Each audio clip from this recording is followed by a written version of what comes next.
اعوذ باللہ من الشیطان الرجیم بسم اللہ الرحمن الرحیم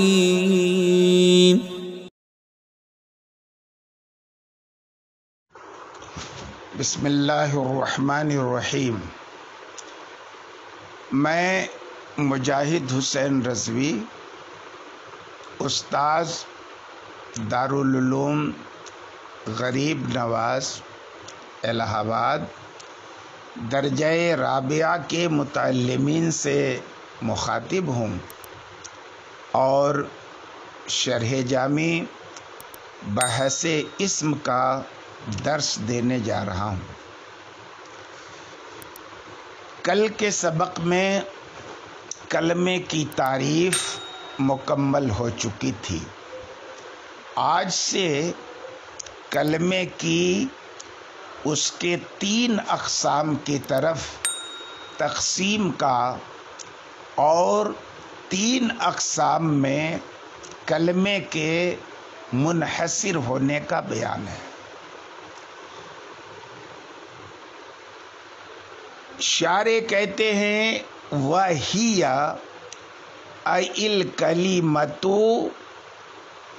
اسم وفعل وحرف أي منقسمة إلى هذه الأقسام الثلاثة ومنحصرة فيها۔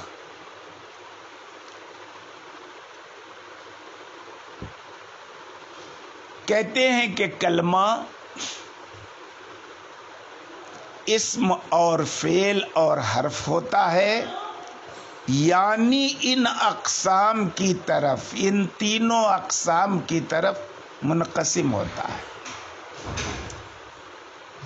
یہاں پر ایک اعتراض کیا جاتا ہے کہ عبارت میں جو ہیا ہے، اس ضمیر کا مرجع کیا ہے؟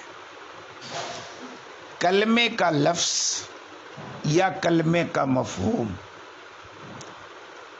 اگر ہیا کی ضمیر کا مرجع لفظ کلمہ ہے تو پھر پوری عبارت کا مفہوم ہی غلط ہو جائے گا، کیونکہ لفظ کلمہ اسم ہے اور اس کی اسمیت یعنی اسم ہونے کی دلیل الف لام کا دخول ہے، جو اسم کا خاصہ ہے، فعل حرف پہ داخل نہیں ہوتا۔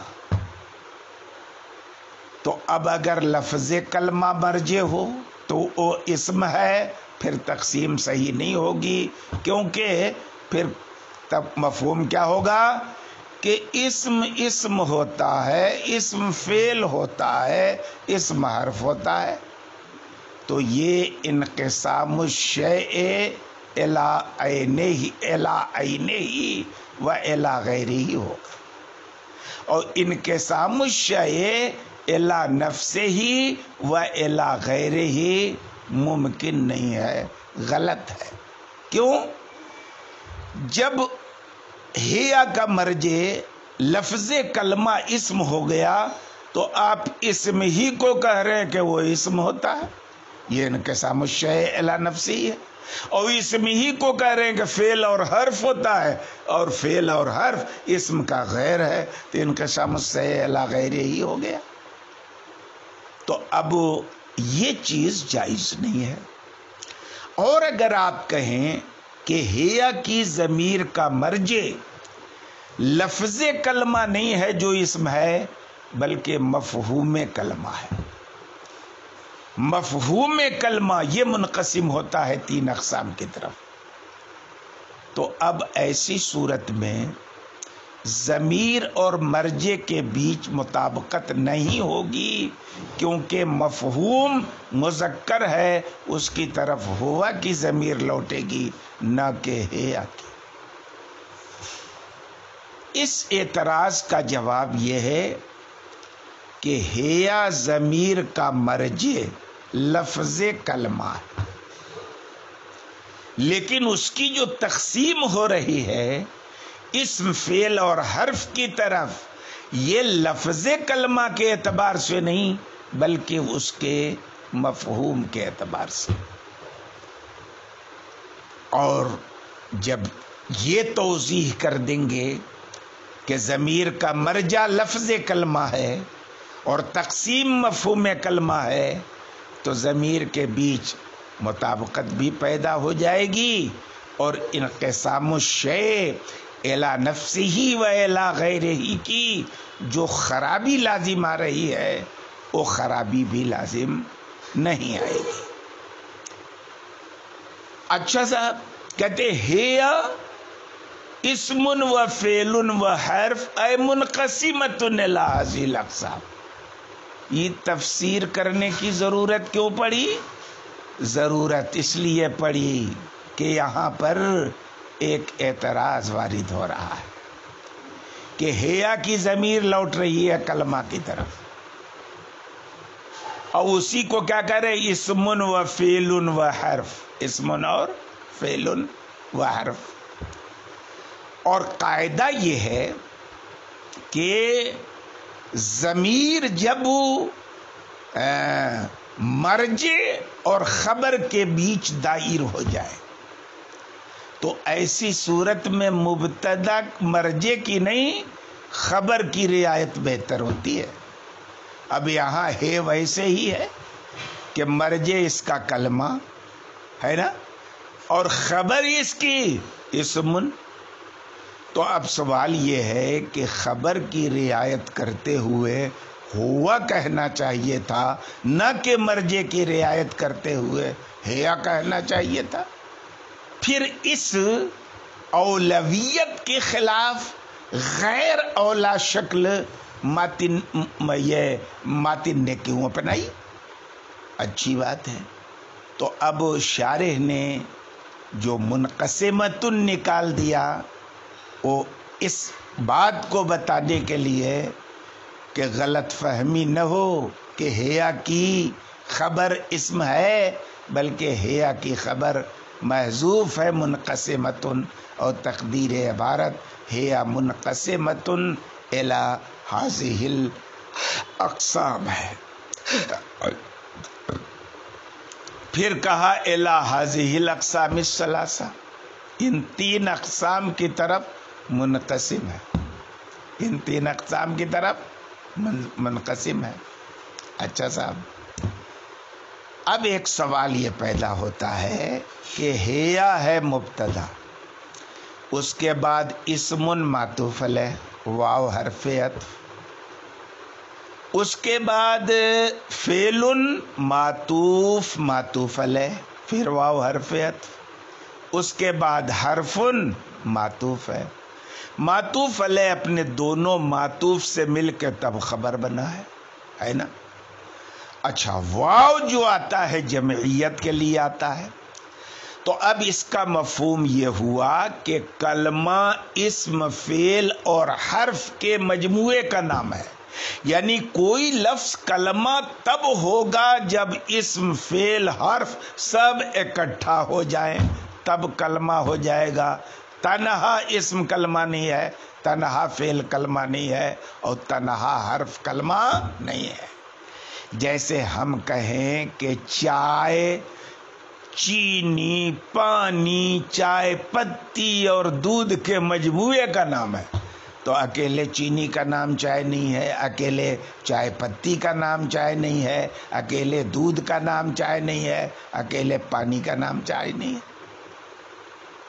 تو اب یہ اعتراض ہوا تو کہا کہ یہاں پر واو جمعیت کے لیے نہیں ہے، یہاں پر جو تقسیم ہے نا، تقسیم ہے ہیا کی ان تین اقسام کی طرف، تو یہاں پر تقسیم الکلی الی الجزیات ہے، تقسیم الکل الی الاجزاء نہیں ہے.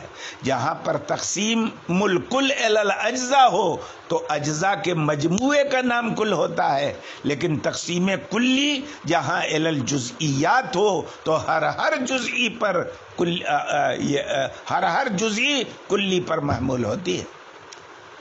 تو اب چائے پر اکیلے دودھ محمول نہیں ہوگا، اکیلے چینی محمول نہیں ہوگی، سب کا مجموعہ چائے پتی ملا کے ہوگا، یہ تقسیم الکل علی الاجزاء ہے۔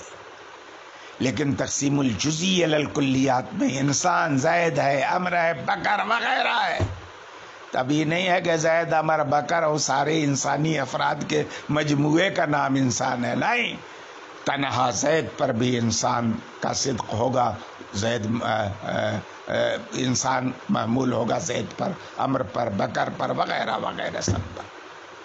بات ختم ہو گئی۔ اب اس کے بعد کہتے ہیں کہ 3 اقسام کی طرف منقسم بھی ہے اور اسی میں منحصر بھی ہے۔ یہ منحصر بڑھانے کی کیا ضرورت تھی؟ کیونکہ آگے ماتن نے اس بات پر دلیل قائم کی ہے کہ آخر کلمہ 3 ہی اقسام میں منحصر کیوں ہے؟ تو دلیل تو کسی چیز پر تب قائم کی جاتی ہے جب دعویٰ کریں آپ اس چیز کا۔ یہاں تو دعویٰ انحصار کا ہی نہیں، سیدھے سیدھے مصنف نے کہا ہے کہ کلمہ کی 3 قسمیں ہیں، 3 ہی قسموں میں منحصر ہے، یہ نہیں کہا ہے۔ پھر دلیل حصر دینے کی ضرورت کیا تھی؟ تو شارح نے اس کا جواب دیا کہ انحصار بھلے صراحتاً مذکور نہیں ہے، لیکن اگر کلمہ کی قسمیں 3 سے بھی زیادہ ہوتی تو تقسیم کے محل میں مصنف پر فرض تھا کہ 3 کے علاوہ بھی اقسام کا ذکر کرتے۔ 3 اقسام کی طرف منقسم کرنا اور کسی چوتھی قسم کا ذکر نہ کرنا، یہ دلیل ہے اس بات کی کہ مصنف کلمہ کو 3 اقسام میں منحصر مان رہے ہیں، اور جب منحصر مان رہے ہیں تو 3 اقسام میں انحصار کا دعویٰ ہے ان کا، اور دعویٰ ہے تو دلیل چاہیے، ہے کہ نہیں؟ بات ختم ہو گئی۔ اب دلیل حصر میں آیا ہے لِأَنَّهَا إِمَّا أَن تَدُلَّ، کیونکہ کلمہ یا تو دلالت کرے گا۔ یہ دلالت کہاں سے آ گیا؟ آ گئی کلمہ کے اندر، دلالت کی تو بات ہی نہیں ہوئی ہے کلمہ کی تعریف میں۔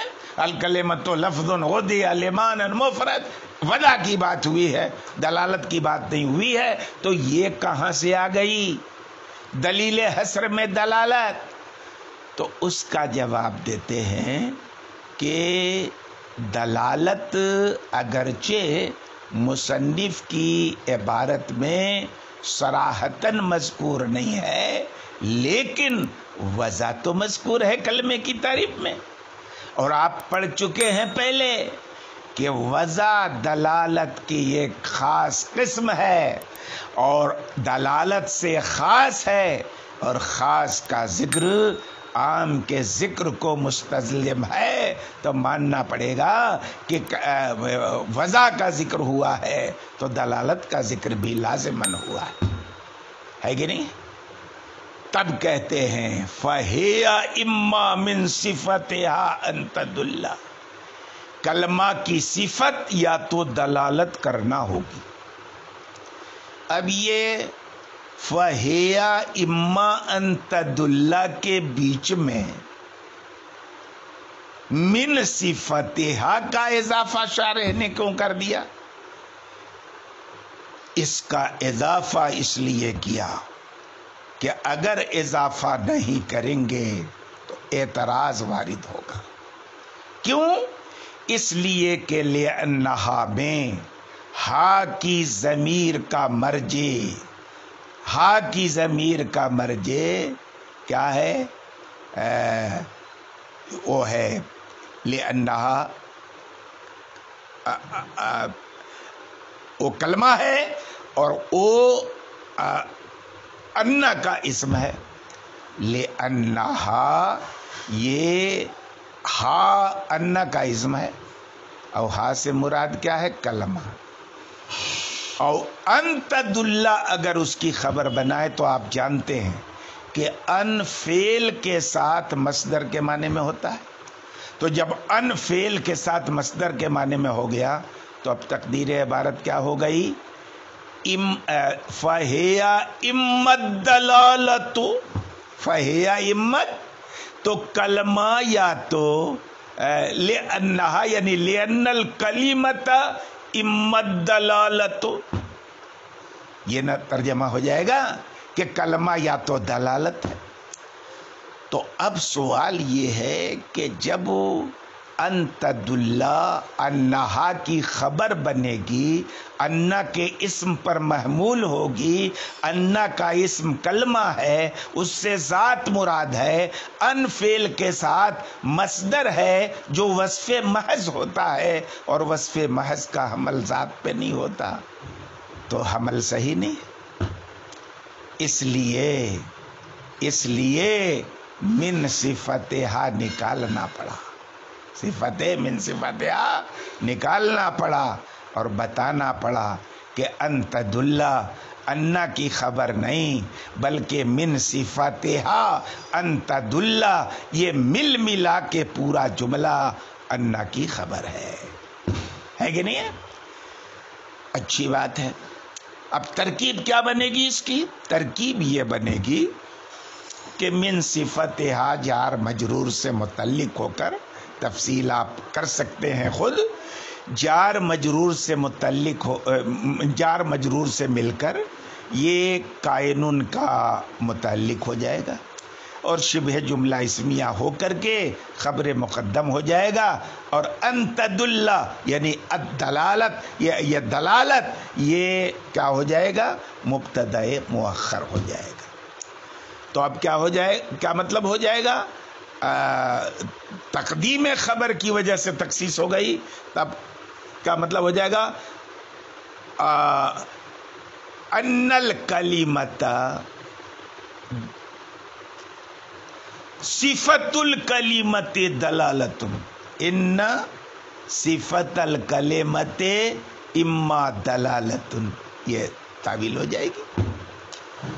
دوسری ترکیب آپ یہ بھی کر سکتے ہیں کہ من صفتہا نا جار مجرور سے مل کر کائنن کے متعلق ہو جائے، اور ان تدل یہ مبتدا مؤخر نہ بنے بلکہ اسی کائن کا فاعل بن جائے مصدر کی تعویل میں ہو کر، اور کائن جو ہے اپنے فاعل اور متعلق سے مل کر کے شبہ جملہ اسمیہ ہو کر کے پھر انا کی خبر بن جائے۔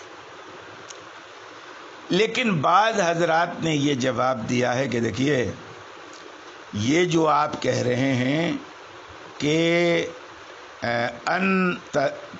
ان جو ہے فعل کے ساتھ معنی مصدری میں ہوتا ہے اور مصدر ذات پہ محمول نہیں ہوتا ہے،